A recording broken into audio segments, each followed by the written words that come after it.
Hi guys, how you going? It's really long time, right?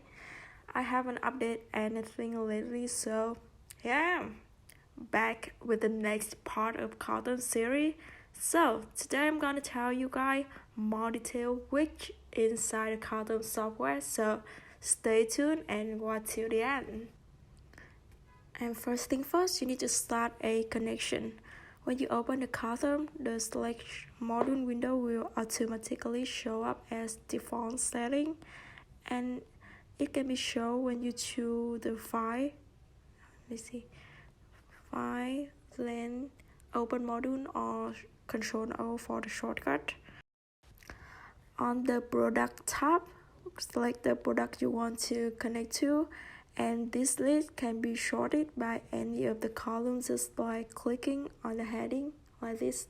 It will sort it by A to Z, so it's easily for you to choose the right product ID that you want to choose. Here's some example. Browse and choose the correct configuration file. As you can see, this is BBZ, but the product ID that we are working is BGUs here.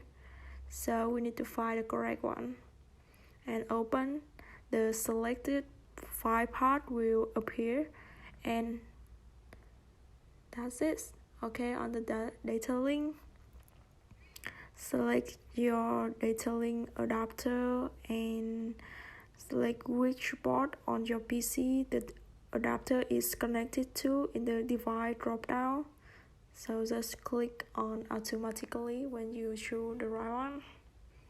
So to summary, when configuration file engine connection, remember to specify the correct product type, select and verify software configuration file version matches software version in the ECM, and select the data link adapter you are using from the list and select the correct connection port. Okay, let's turn into the next part. This is custom window, and it shows the main window. On the top we have the menu bar. File is for connecting to a module. Editor is for managing screen file, and I will tell more about the other feature next time.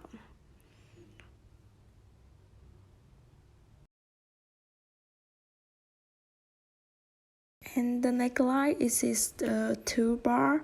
We have save is for saving the screen file. Stop is for stop monitoring data, and start is start logging data. And the next one is monitor screen. These screens contain the parameters that are currently being monitored or logged. When logging, they are logged as one list, not two separate ones.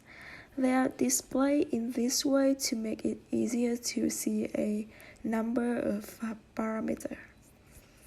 Turn to this box right here is key product information. It includes product ID is selected and actual config date is selected software version, count date is actual software version, and ECM part number and blah blah blah. Turn to this right here is event log. It displays the description of events or messages that have occurred during a cartoon session. The top of the grid displays the most recent message during the cartoon session. And the little guy right here is the phone code. It displays the device address and phone code numbers on the ECM. As you can see, there are some phones flashing both to plane that are active. Hovering the cursor over the phone code number will show a description of the phone code.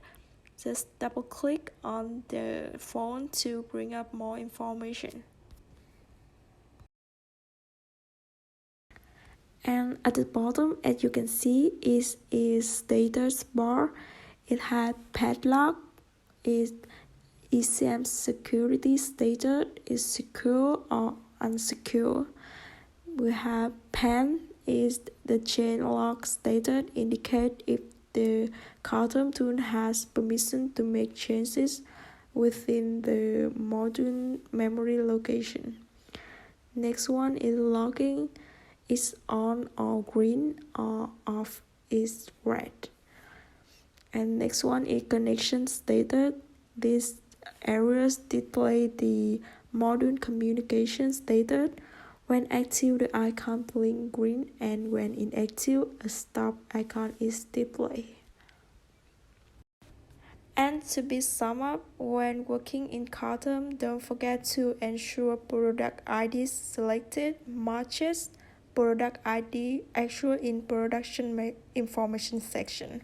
And check the selected software configuration file version matches actual software version in the ECM. Next, we need to pay attention to the event log for valuable tool feedback.